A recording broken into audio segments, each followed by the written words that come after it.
Gurur Brahma, Gurur Vishnu, Gurur Devo Maheshwaraha, Gurureva Param Brahma, Tasmai Shri Gurave Namaha.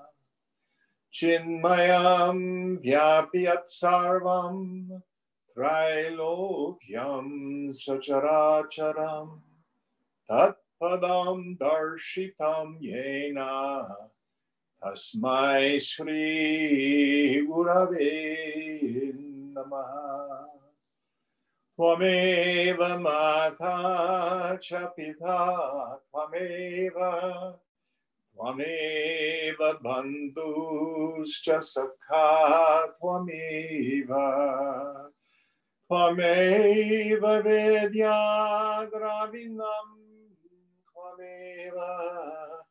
Tvameva Sarvam Mama Deva Deva, Tvameva Sarvam Mama Deva Deva. Jai Guru. Om Sahana Mamatu, Sahana Bhunaktu, Sahaviryam Karamavahai, Tejasvinavadhitamastu ma vidvishavahai. Om Shanti, Shanti, Shanti. So we're in a section that began with verse 267. Even after realization of the truth, meaning we've had some glimpses. We've been able to get the sense of the no-thingness of the ground of being of the self.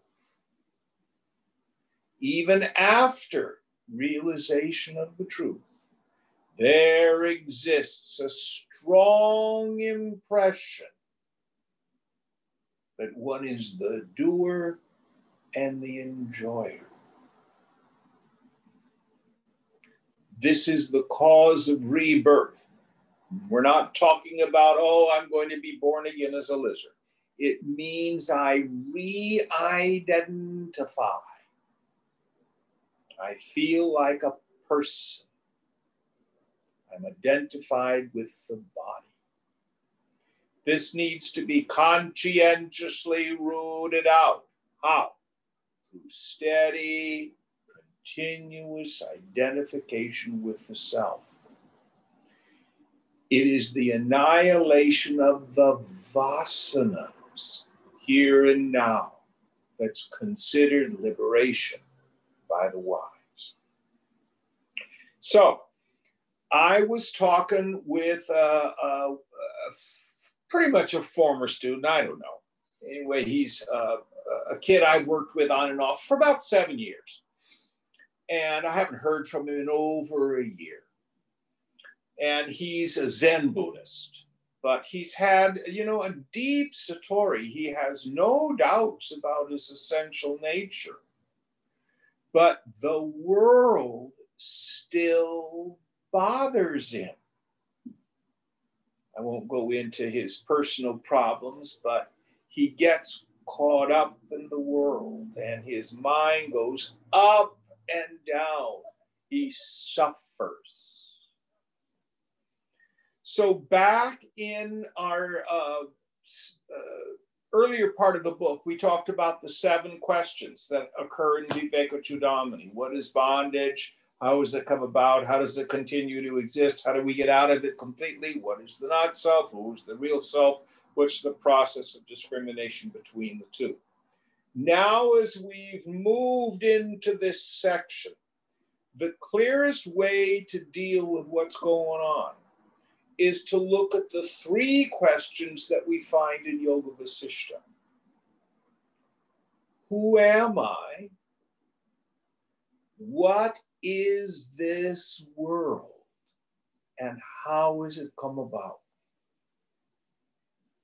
Meaning, we need to see the self in and through all the phenomena of the manifest world.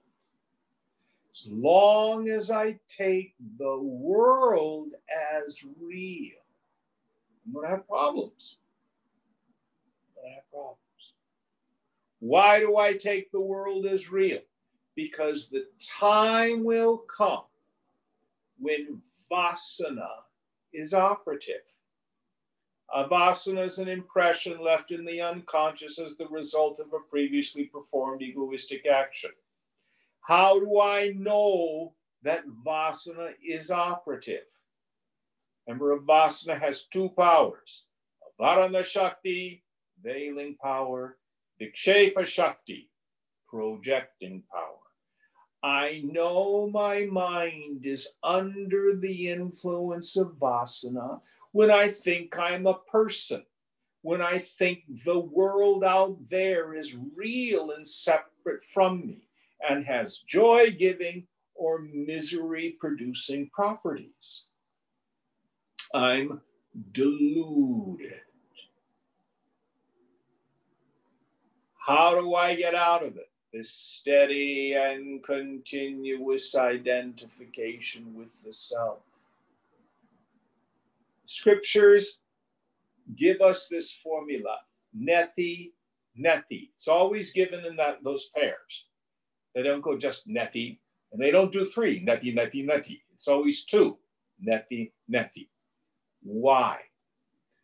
One is for the individual, the other is for the world. For the individual, I'm not the body, I'm not the mind, I'm not the intellect, I am the witnessing consciousness. For the world, the Jagat is not real, the phenomenal universe. The total mind is not real. The total vasana is not real. What's real? The ground of being, Brahman.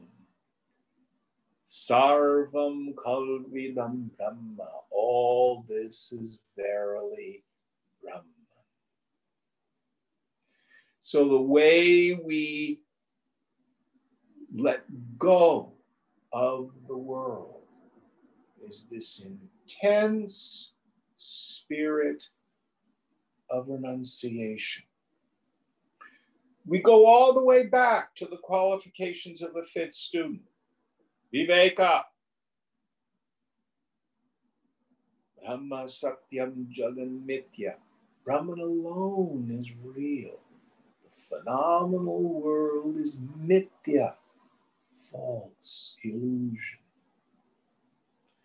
Vairagya, that desire to give up all attachments, objects perceived through the sense organs, gross and subtle, and any form of self, starting from the body up to and including the form of Brahma, the creator, meaning I'm an important person. If I feel like a person, I'm deluded. Blazon that in your mind. When I feel like a person, three things appear. Jiva Bhavana, I feel like a person. A world out there separate from me, and a goal. I'll be happy when, it'll be better if. And that goal only takes one of two forms. I either need to fix the world or I need to fix me. third element, kartavya. I struggle toward that goal. That's the essence of samsara. That's the essence of the world. That's the essence of Maya. That's the essence of my ignorance. That's the essence of my problem. Ego always says, resolve the struggle of ego. Yoga says, drop that false structure. Give it up.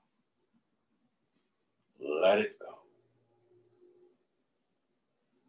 Any thoughts about this?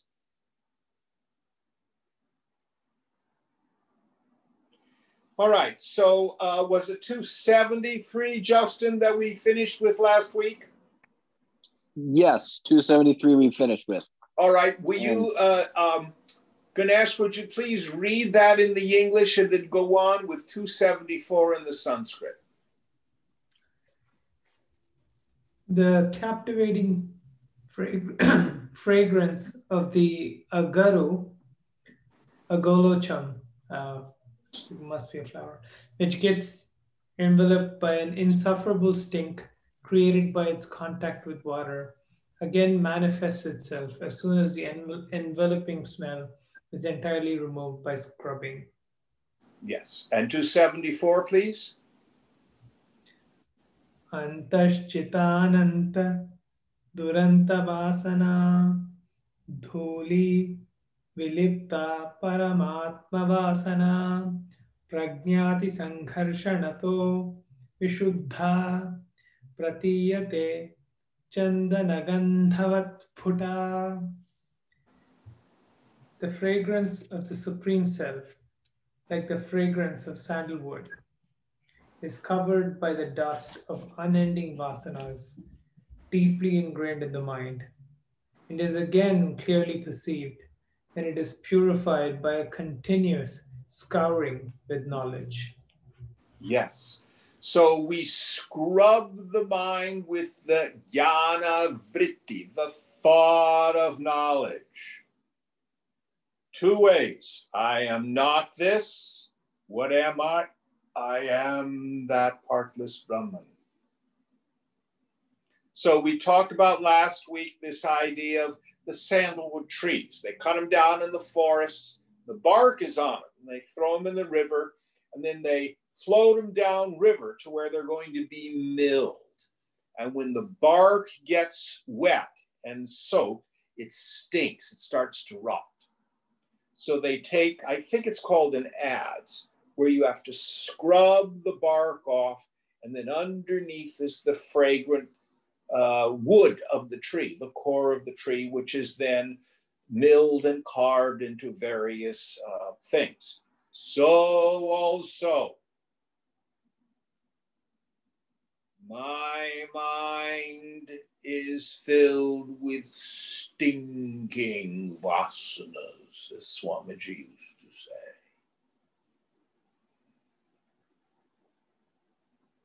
Which colors the personality and makes it stink. So what do I need to do?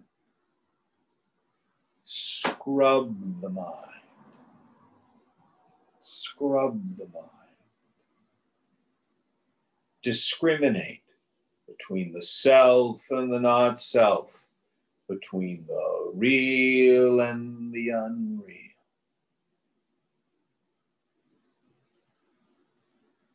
Let it go, let it go, let it go.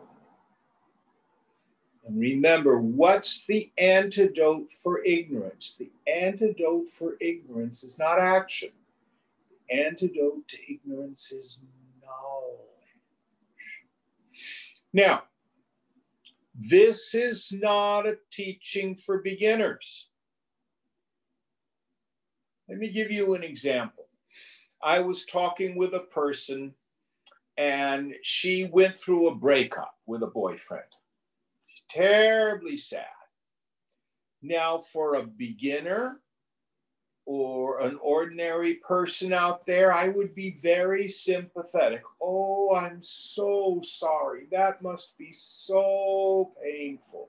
But don't worry. You should have hope. Love is with you. But she's a yogi. So what did I say? Tell me this is the first time you've had this feeling? No. When are you going to put it down? It's not connection. It's not love. It's attachment. It's identification. You're attributing your bliss to that fellow. Let it go. Let it go. And she bursts into tears.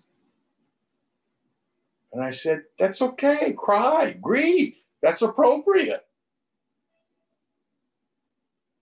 But let it go. It's false. It's not real. The only joy you get from a boyfriend or a girlfriend is a momentary taste of your own self-nature.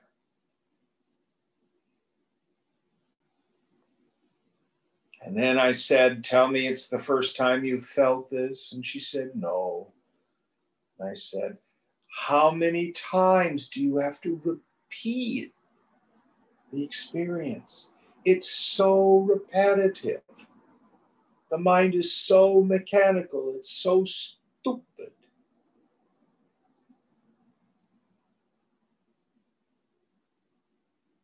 And when we start to really see what we're doing, then we develop the yoga balam, the strength, the fortitude, the courage. I'm done with this. I let it go. Now, there's nothing wrong with having a relationship. But if you have vancha, I want, spriha, I long for it. Knock yourself out. And it's not just a relationship. It's anything else in life. Another one I hear over and over again. I hate my boss. I hate my boss. Tell me this is the first time you've had this experience. No. Maybe it's not the boss's. When are you going to let it go? Drop it. Do your damn job. Let it go. Let it go. This practice is not one we do in our meditation seat. Our meditation seat prepares us for it. This practice can only be done on the Kurukshetra of life, on the battlefield of life. Why? Because that's where our vasanas get stimulated. Very easy to be very spiritual when you're up on top of a mountain all by yourself with nothing triggering you. It's in the world, and we have to do it thought by thought, attachment by attachment, identification by identification.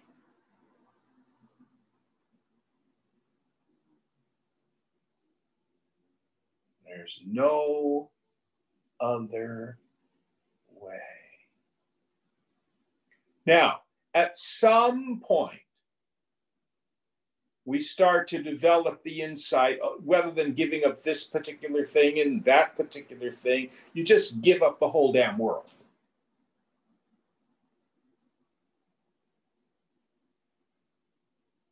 then things move very quickly. Any thoughts on this? We've talked about this before, but I have noticed my mind takes all kinds of things as important, but does nothing but cause me and other people problems. That's one of the things I noticed in silent meditation when I was trying to keep my mind focused on I am. It would always drift to what I thought other people were thinking of me. It was a very paranoid disposition, and I noticed how much problems that was. Then I realized the only true mind that I have any proof over is my own. And it's nothing but insanity to try and read another person's mind. But my mind would always go there. It's one thing to realize it in your meditation seat. Yeah. But what about when you're out there in the world? Well, yeah, it's one of the things I took it from meditation out there in the world. Exactly. That's what we do. But you don't leave it just in the meditation seat, then you're a reactive person in the world. Yeah, but I'm trying not to be reactive in the world. But I still noticed I was tested at exactly 0 impulse control, and that's something meditation has helped with somewhat. But it's interesting that I'm still working on just saying who cares about so many things in my life. Even when I walk down the street, my mind takes all kinds of crap as important that just does nothing but cause me problems. Yes, and other people. It causes lots of other people problems too. Yeah. Good insight. Good insight, Justin. All right. Any other thoughts or questions? Next verse.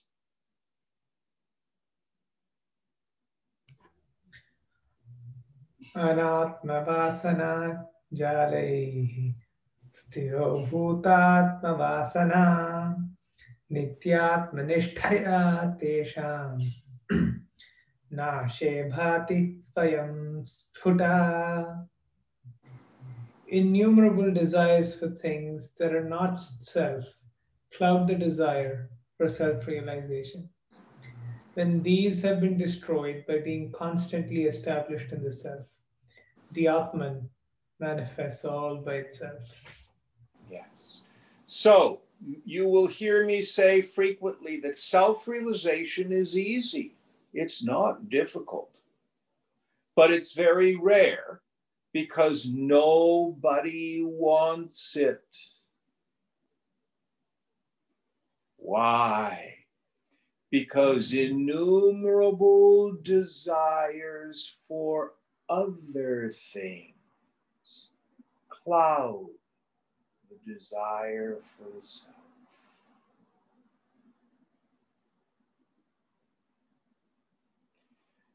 I like to say, if you want to know what your God is, add another letter O to the word. G-O-O-D. Good. Because your good is your God, no matter what your religious beliefs are. And if you think approval from others is your good, that's your God. Or like Justin just said, if you are attached to what other people think of you, that's your God. If sex is where your mind always goes and you dress it up with connection, that's your God. Financial security, that's what's going to give me peace, that's your God. All of these false gods have to go.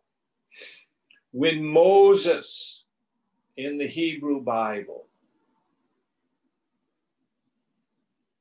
receives the 10 commandments from God, the first commandment is, I am the Lord thy God. Thou shalt not have any other gods before me. What's the mystical meaning of that? It's not that I worship idols. It's that in my heart, I worship the false idols of people, places, things, and conditions. So every time I'm sitting around longing for something,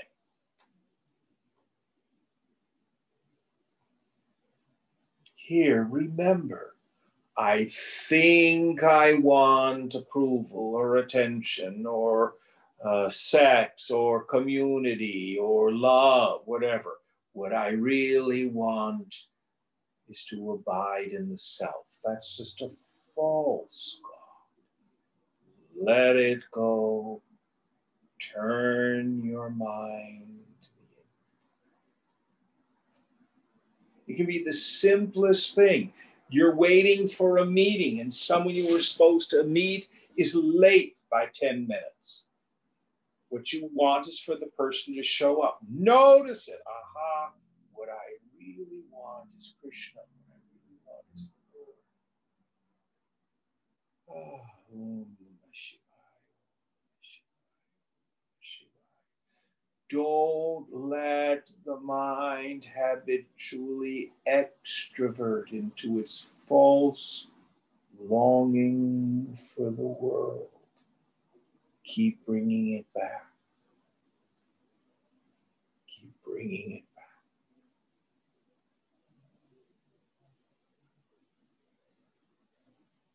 Now, this is actually simpler than it seems.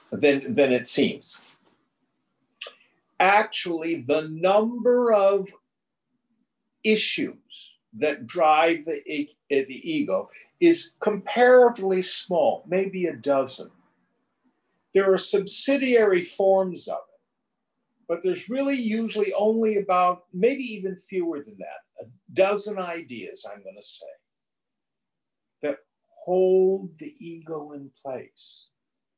So if you watch your mind, you see, what are my issues? What are my core attachments? And finish it. Cast them off. End this stupidity that's been going on for lifetimes. Give it up.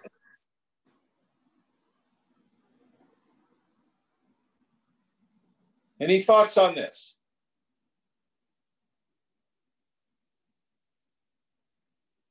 Next one. Yatha yatha pratyag avasthitam mana tatha tatha vanchati bahyavasanaha nishesha mokshe sativasananam atmanubhuti pratibandha shunya. To the extent the mind becomes steadily established in the subjective self, to that extent it leaves its desires for the objects of the world. When all such desires completely end, then there is the clear, unimpeached realization of the self. Yes.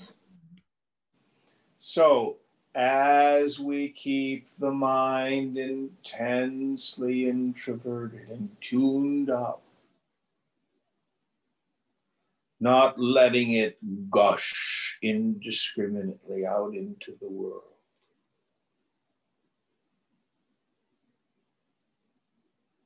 then the perturbation of the mind ends. And at an auspicious moment, the mind explodes, expands, or it may just be a shift. Don't want anybody get any romantic ideas.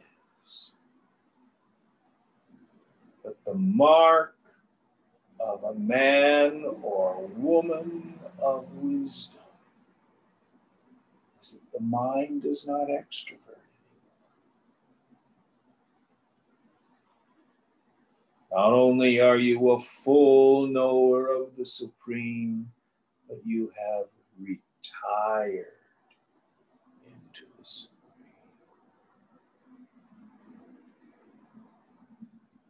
Now, watch for the Vedanta logic loop.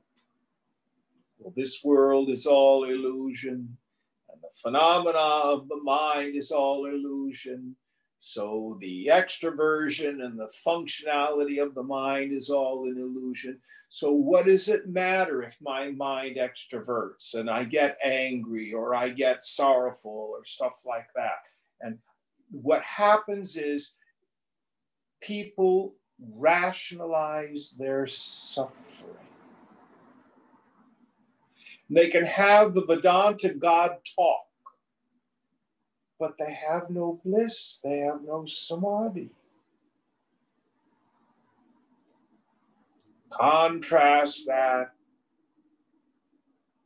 around someone who's a true jnani. And if you have the sensitivity to tune to them, see, it's just all emptiness.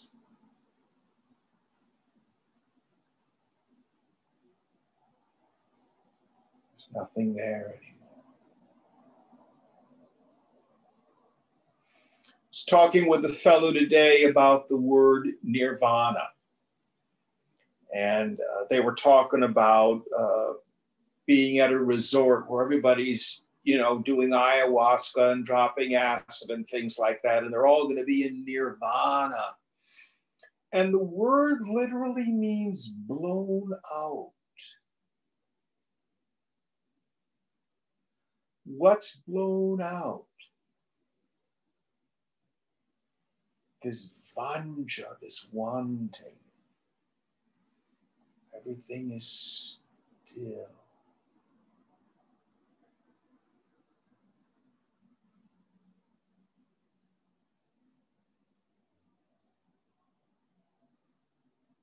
Nothing left to do.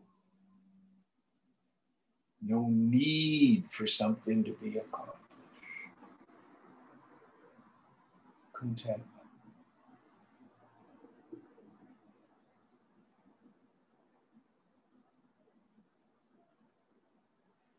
But if we fool ourselves and we use the Vedanta logic loop to justify, though, it doesn't matter if my mind extroverts into the world because it's all an illusion. Knock yourself out.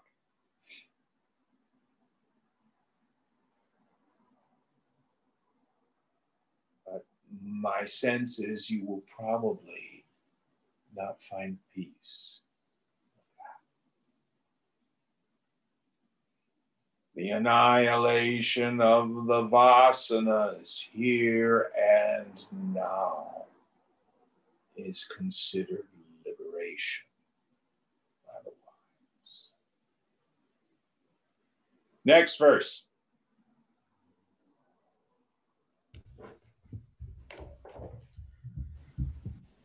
Svatmanyeva sadha sthitva mano nashyati yoginah vasananam kshayaschatah swadhya sapanayam kuru.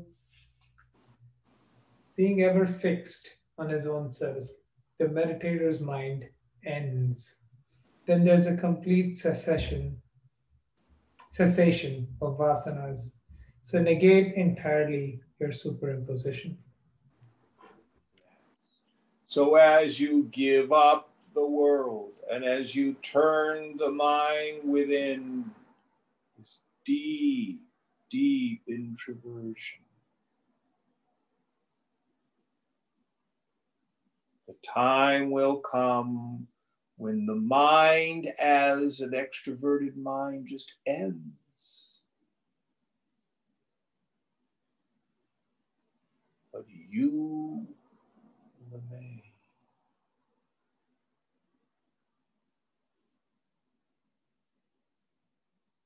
Now, Swamiji used to use the image of like a helium balloon tied down with innumerable little threads. Those are our vasanas.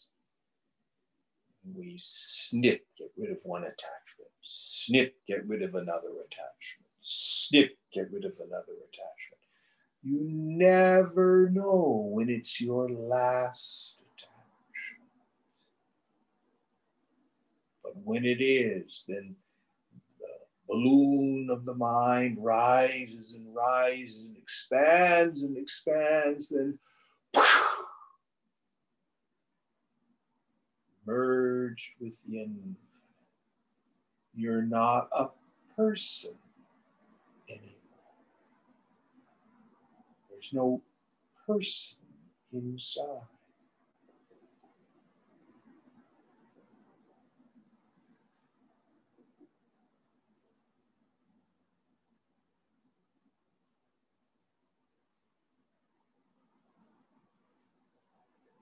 Next verse.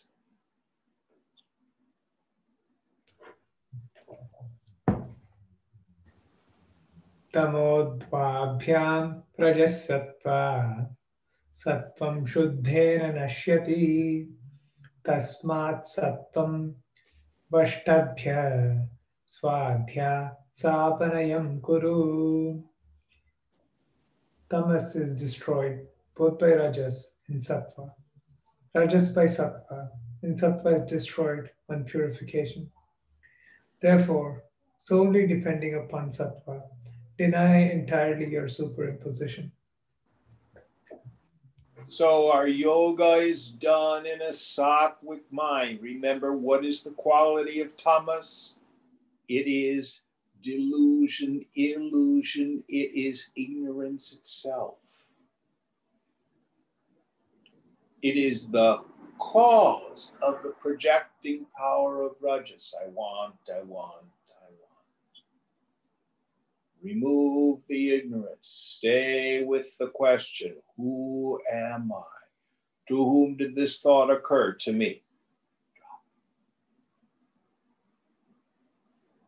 Perception happens. To whom did this occur? To me. Endeavoring to keep the mind always absorbed. Tunda.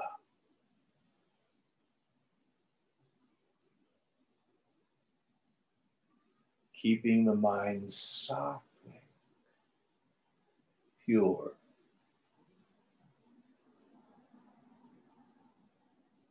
How long do I need to do sadhana? Till all my doubts are gone.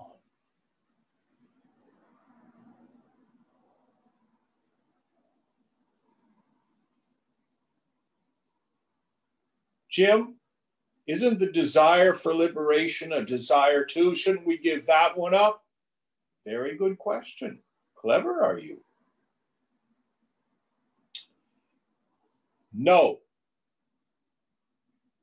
Shankara has a beautiful image. The desire for liberation is like a stick that's used to stir a fire. You hang on to that. In fact, it has to become intense and burning. You want it so much that it burns up everything else. Then you throw the mumukshu onto the fire and you let it go.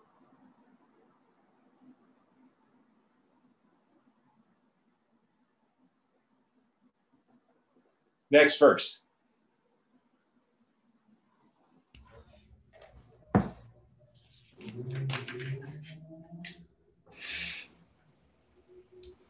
Prarabdham pushyati vapuriti nishchitya nishchalaha dhairyam alam yatnena swadhyaya sapanayam kuru.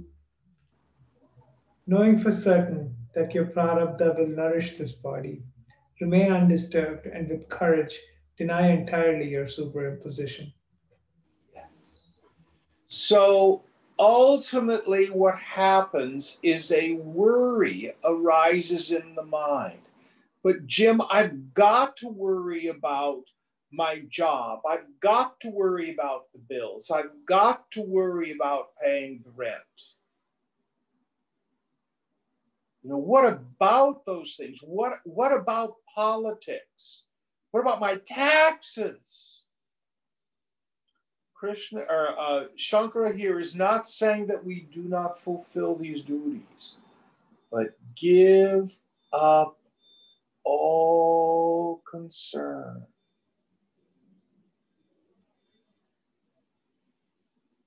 Now, prarabdha is the karma of the body itself in this particular life. It's what you're doing.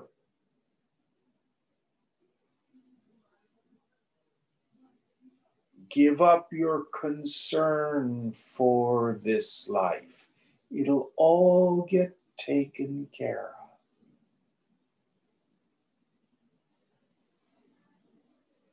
At this point, turn your attention intensely to the sound. At this stage of a student's sadhana, oftentimes miraculous things happen.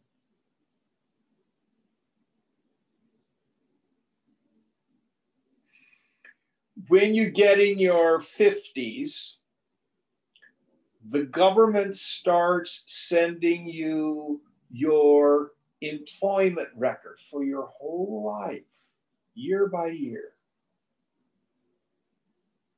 And it's so funny as I look back to the years I was doing sadhana in the ashram. Zero, $156, zero. I had no visible means of support. But I never missed a meal. Always had a roof over my head. Other people in the ashram paid the bills. It was all taken care of.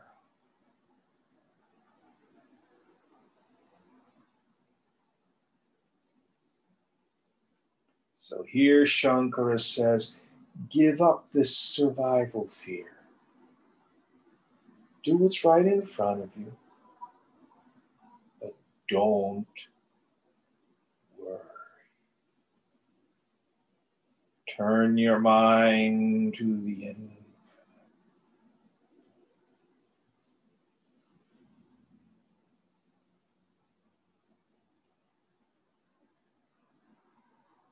Any thoughts on this?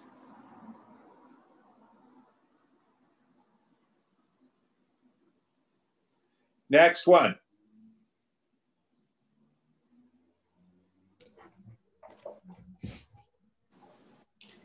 Naham jiva param brahme ye tatvaya pritipurvakam vasana vegata prapta swadhyaya sapanayam kuru. I'm not the jiva. I'm the supreme Brahman.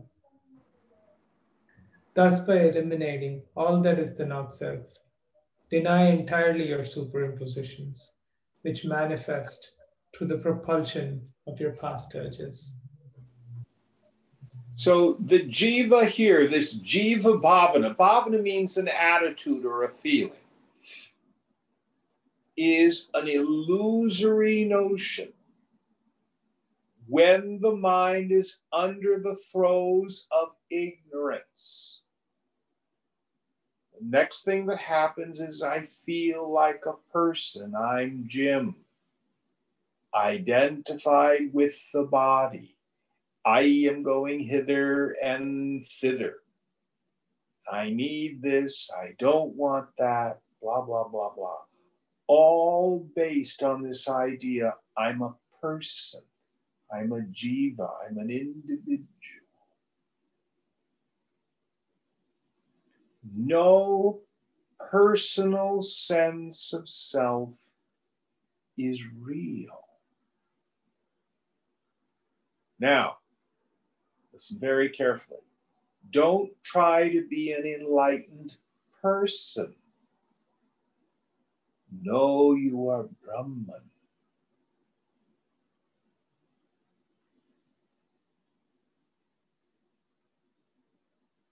I feel like a person, I'm deluded. Drop it.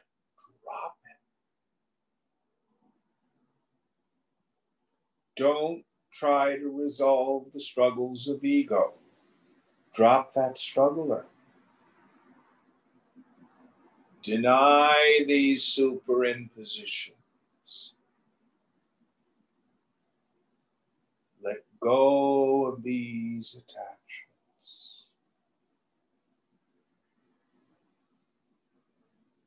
Someone says an unkind thing to you and you watch your mind react immediately.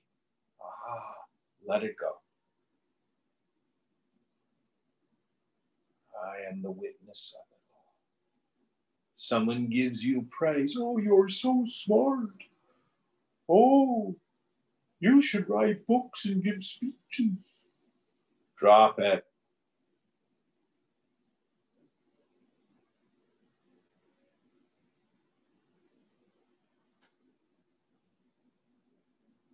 Be empty. Everything go.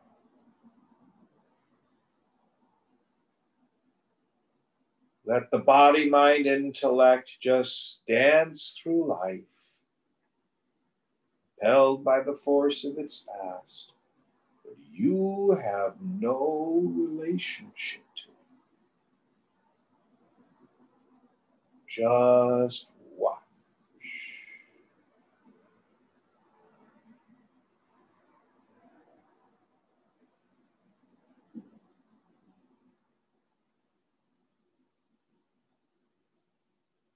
Any thoughts on that?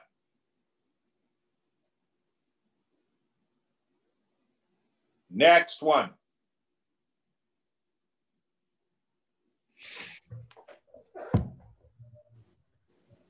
Shrutya yuktya svanubhutya jnatva sarvatmaya sarvatmyamatmanah kvachidabhasatah prapta swadhyaya sapanayam kuru. Having realized your own self to be the self in all through scriptures, by reasoning, and from your own direct experience, deny entirely your superimpositions, even when a slight trace appears. Yes. So the scriptures say it, your own direct reasoning, and now by this point you should be getting some direct experience of it. When you look behind your eyes, when you notice the noticer, there's nothing there.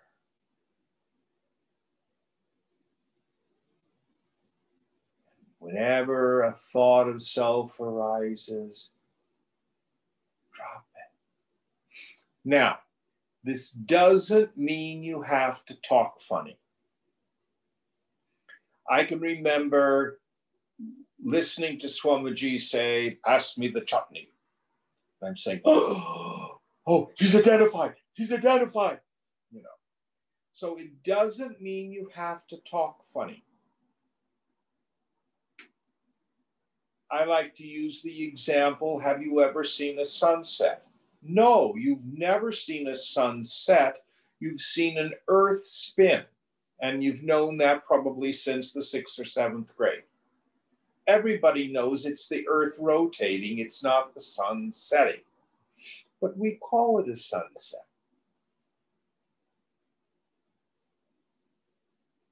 Likewise, you can talk in a normal fashion, what we call vyavahara, transactions in the world. I can say to Walt, what time are you going to pick me up Thursday to go get my vaccine? That's the language of duality. But I know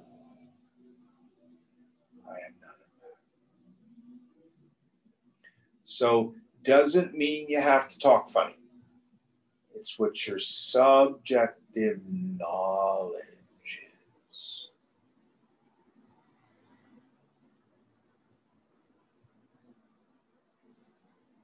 Subjective. Also, don't worry about other people's mind states. Oh, Susali, I think she's realized I'm jealous. I want to be realized like Susali is realized. Don't pay attention to other people. Do your own sadhana.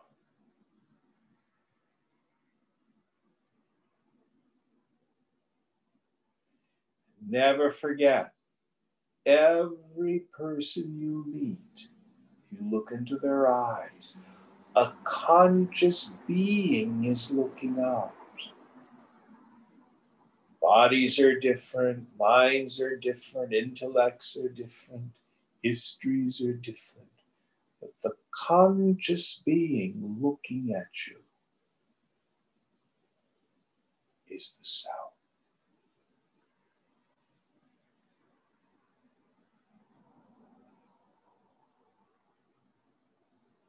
Next verse.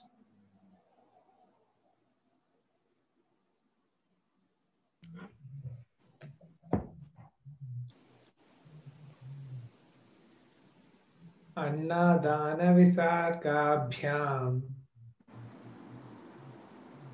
Ishannasti kriyamunehe Tadekanishthaya nityam Swadhyaya sapanayam guru.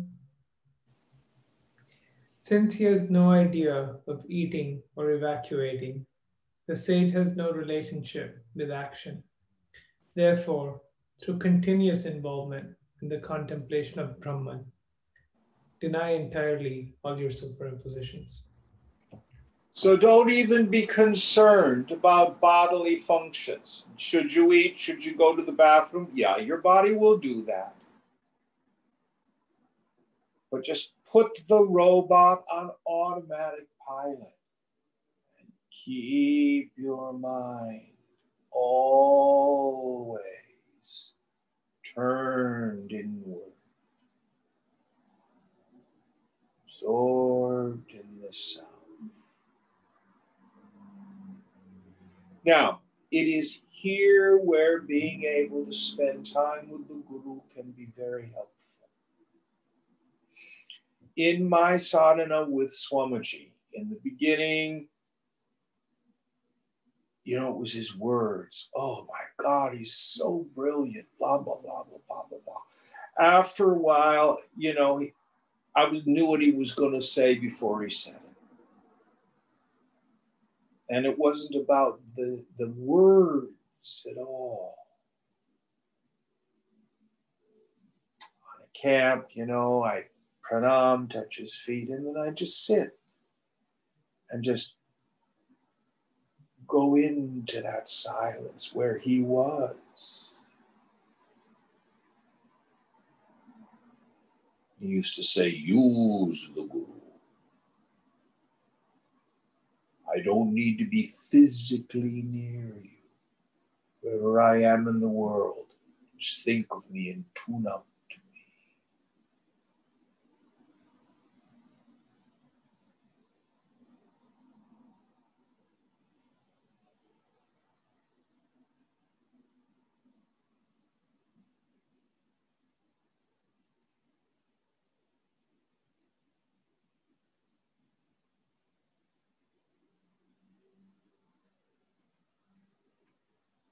Keeping the mind intensely introverted.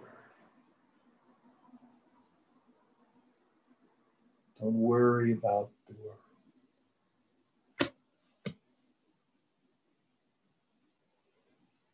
Funny story. When I was in the ashram, we had two houses. The house that I lived in the Haight, we ran a catering business. And the other house out in the avenues ran a furniture refinishing business. And I can remember there was this one gal in the ashram. She was deep. And she had the power sander out and she was refinishing a drawer. And she was just completely intent going,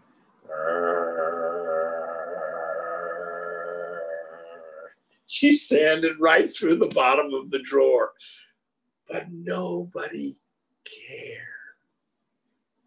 You can always put a new bottom on the drawer. Don't worry about the world.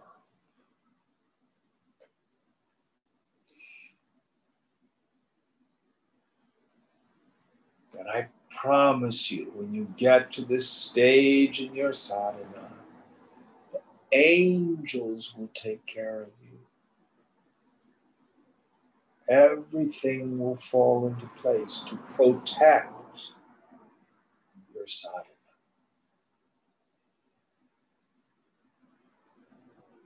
You stay concentrated on the Lord.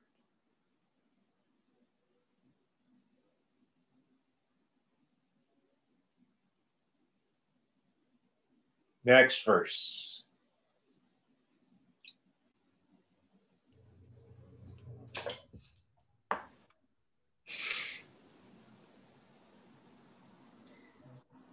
Tattvamasyadivakyottha brahmatmai kattvabodhatah brahmanyatmatpadadhyarya swadhya sapanayam kuru.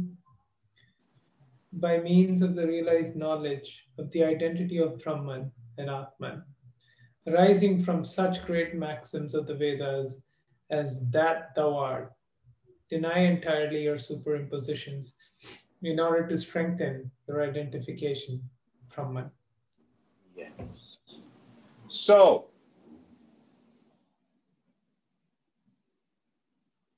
both bondage and liberation occur to the mind.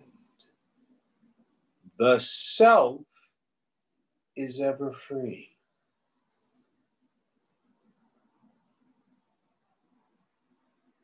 What is my bondage? It is nothing more than the habitual, deeply rooted, you might say hypnotic conviction that I'm bound, meaning I think I'm my body. There is no other liberation than the deeply rooted conviction based in direct experience. Not that I'm realized, not that, oh, I'm an awakened person, oh, I'm an enlightened soul, oh, I'm a Muni. No. I am Atma, Brahma. This self is Brahman.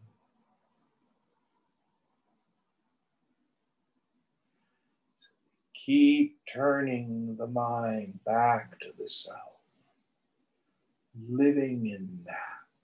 And when the personal sense of self arises, that jiva bhavana vanishes over and over again.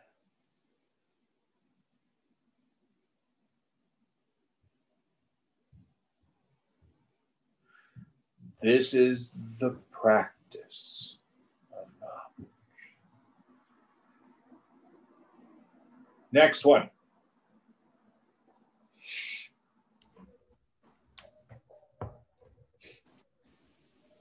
Aham bhavasya dehesmin nishesha vilayavadhi savadhanena yuktatma swadhya sapanayam kuru. Till the identification with the body is completely rooted out, with vigilance and concentration, deny entirely all your superimpositions. Yes. So we have to completely root out this identification with the body. Keep it up. Keep at it. Don't let down. Keep on keeping on until every false identification is done. Now, I probably can't use this metaphor for too many more years because nobody remembers it. But back in the old-timey days, we used to have a technology called an 8-track tape. An 8-track tape was like a large kind of cassette that you played music on. But what was unique about the 8-track tape is it was a loop. So it would play over and over again. Now, if you had an 8-track tape and you wanted to erase what was on it to put something new on it, you could have an eraser head on your tape recorder machine, and it would erase the music that was on it, and then you could put something new on it. So the human mind is like those 8-track tapes. Like I said, there's only maybe a dozen ideas, maybe only a half a dozen ideas where we're really identified. And they keep circling over and over and over again. And so our job is to use the eraser of Atma Vidya, Atma Bodha, knowledge of the self, to erase those identifications.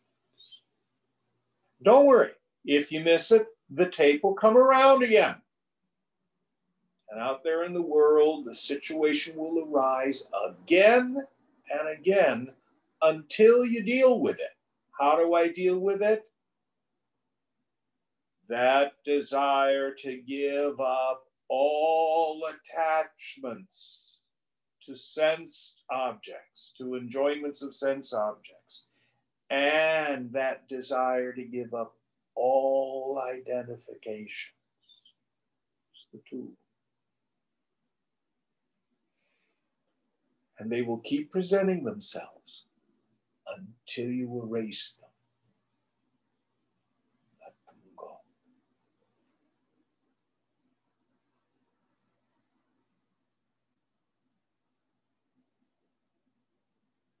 Keep the mind tuned up. Stay identified with yourself. As sensory data comes in, let it pass through. Don't let it land. Be empty.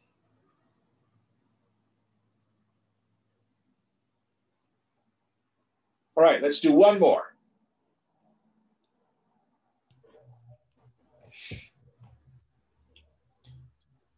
Pratitirjiva jagato swapnavat bhati yavata tavan nirantaram vidvan swadhya sapanayam kuru. O learned one, as long as even a dreamlike perception of the world of objects and of the experiences ego persists. O learned one, as long as even a dreamlike perception of the world of objects and of the experiencing ego persists, continuously strive to deny entirely all your superimpositions. Now, we've got to look at this always from two viewpoints when we see a verse like this. One way to look at it is the reference is to what we call Nirvikalpa Samadhi, that mind state of no mind. When the mind completely ends and there's no individuality and no perceived world, but I alone remain.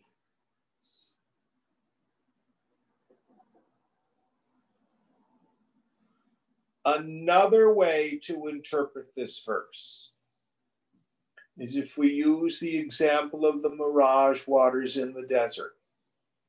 So in ignorance, I see the mirage, my perception is water, but my knowledge is water. When I realize it's a mirage, my perception is water, but my knowledge is sand. So, in the end, the perception of the world is not problematic. It's when I think the world is solid and real and separate from me. If I understand that it's nothing but vibration held together by thought, it's nothing but nama rupa, name and form. It's nothing but a video game. It's nothing but a hologram, however you want to frame it. But there's nothing out there to get involved with. And even though the forms are perceived, you have removed the universe.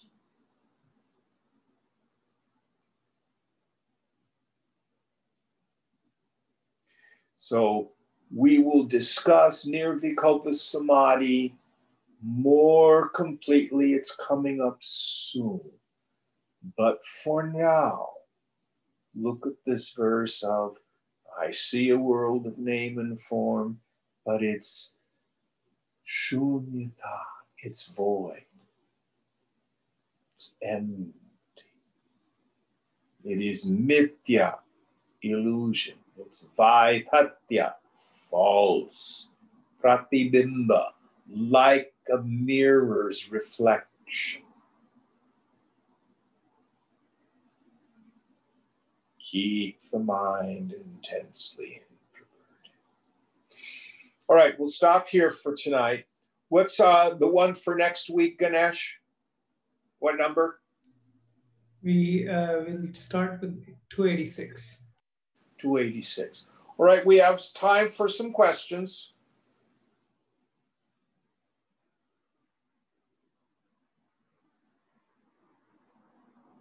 I didn't think we'd have questions tonight.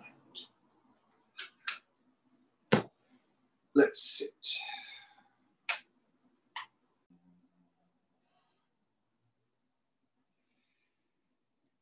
Purnamada Purnamidam Purnat Purnamudachyate Purnasya Purnamadhaya Purnameva Vashishyate.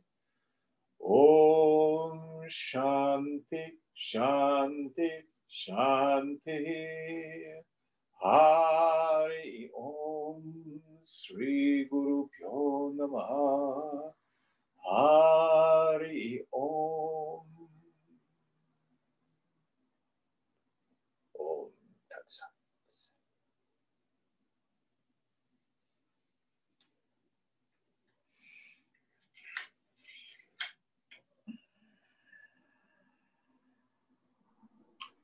Thank you all. Thank you, Ganesh. Thank you, Deepa. Thank you, Jim. Thank you, Jim. Thank you, Jim. Good night. Good night.